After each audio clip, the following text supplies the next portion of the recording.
Today we are making cookies that will rival your childhood favorite soft batch cookies, and they are made with oat flour. They are gluten-free, dairy-free, and pretty freaking delicious if you ask me. Hi, I'm Sam from Bites of Wellness. Come cook with me.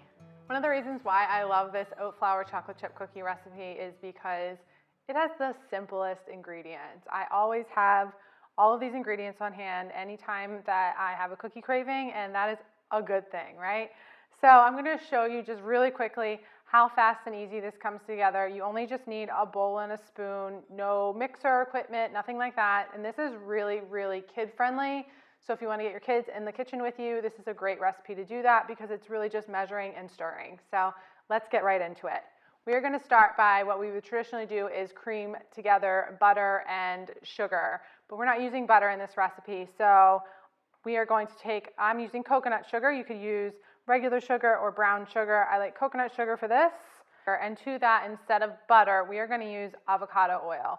Now, I love avocado oil because it is so neutral tasting. It's unlike olive oil, which kind of tastes like olives. This is very neutral. You won't taste it, but it adds a ton of that healthy fats that we need to make sure that our cookies aren't that dry, crumbly, like cakey, stick to the roof of your mouth cookie, because that is not a cookie for me. This helps them be kind of flat and crisp, but still super soft. So all you have to do is mix this together.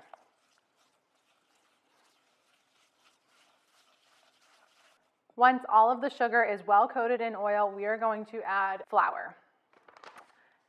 Now with flour, anytime you are measuring flour, it's really important that you don't just stick your spoon or your cup right into the flour. That actually packs it down, and you'll end up having too much flour in the recipe. So then your cookies will be kind of dense or maybe too cakey. So it's very important that you, if you have a bag like this, you want to use a spoon and spoon your flour into your measuring cup so that it gets that aeration that you're looking for. And this way we're not packing it down. If you were to stick it in there, it would really pack it tight and you would end up using too much flour.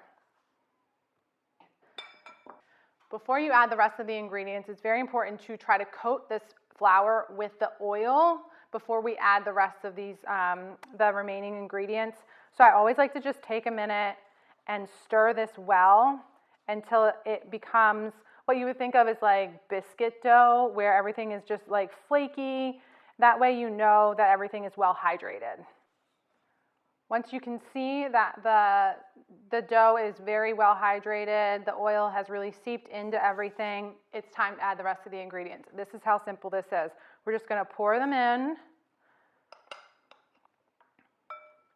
And I am using arrowroot powder here. Oh, I should have told you, I was just adding some dairy-free milk there. Next was the arrowroot powder. So arrowroot helps to make things super tender and flaky.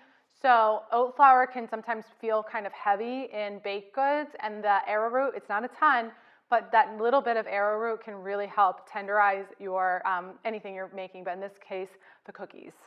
I have just a pinch of salt and then some baking powder, which helps these rise just a bit.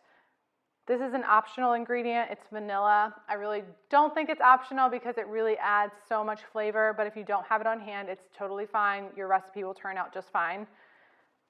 And I'm always an over measurer of vanilla, so if it says a teaspoon, I usually add a teaspoon and a half, but you do you. We're just going to stir this up. And at first, this is going to be like, there's no way this is going to work. I don't think that this is a good recipe. Just keep stirring. So what we're doing is hydrating the oats, and we need to give it time to thicken. You can already see it starting to thicken up as I'm stirring. This is what you want. So in traditional recipes, you want to activate the gluten by stirring things. We don't have gluten in this case, but we do have the oats that will kind of give that same texture if you work them. So you want to just spend a minute here stirring this dough up and then letting it rest to really soak up that dairy-free milk and to let the rest of the ingredients kind of come together. Last but not least, we have to add those chocolate chips. So it wouldn't be chocolate chip cookies without chocolate chips. I'm using a dark chocolate chip, but use whatever you love. Make sure we stir those in well. I will tell you that this cookie scoop is a game changer. I really love it. For a long time I resisted them, but now I can't imagine making cookies without them. It just helps make really even sized cookies so that they all bake up at the same time. Oh, and because this has no eggs and nothing bad for you in it, you can eat this cookie dough if you have extra or you just want to make extra right out of the bowl. One thing to note about these cookies is that they really don't spread out or rise much. In fact, they pretty much keep their shape. So this cookie would look exactly the same after it baked. What I like to do is to clean these up a little bit by just simply rolling them in my hands and then smashing them down. That creates a really uniform cookie so that they are really good for presentation, but it also helps them cook at the same time. So the dough should be sticky, but not sticking to your hands, if that makes sense. It should be easy to roll into a ball, and you shouldn't have any problems. If the dough is not wanting to form a ball, you may need a little bit more oat flour. So I would just recommend putting the entire batch back into your measure or your bowl and adding some oat flour and starting over. I'm just going to press them flat one way, not too hard, just a good press. The idea is here that you want to keep everything about the same thickness, and then to kind of clean up my fingerprints, I just use the other hand and pat. I'm not doing it hard here. I'm just trying to even out my fingerprints.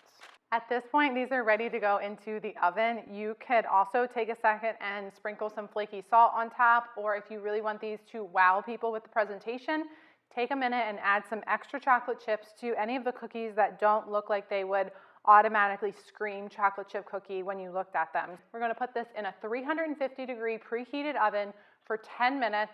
Once you pull them out, do not touch them, okay? They need to cool pretty much completely because there is no egg at all in this to keep them together.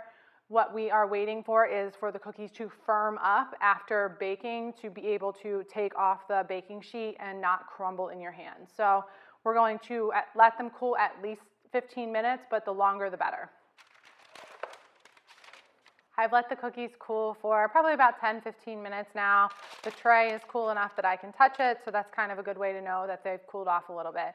And the other way to test is if the cookies come off easily, then you know they're good to go. If it starts to crumble in your hand at all, don't continue picking it up. Let it continue to cool. You want to be able to easily pull them off without feeling like they're going to break apart. I will tell you that if you are planning on putting them on a plate together, let them cool completely because they will start to stick. These cookies are delicious right out of the oven, but I highly recommend that you store them in the refrigerator. The texture just gets so much better as they refrigerate in an airtight container. If you leave them out on the counter, they're going to absorb the moisture in the air and kind of get cakey, which is not what you want. They are even better the next day after they've been refrigerated, so I highly recommend saving a few just for that, even if you're serving them right away. Favorite part of the day? Cookies. They're so soft.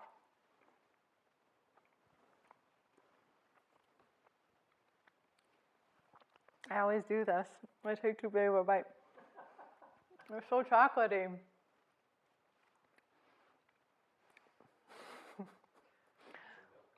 Those cookies are very soft, they're tender, they're super delicious.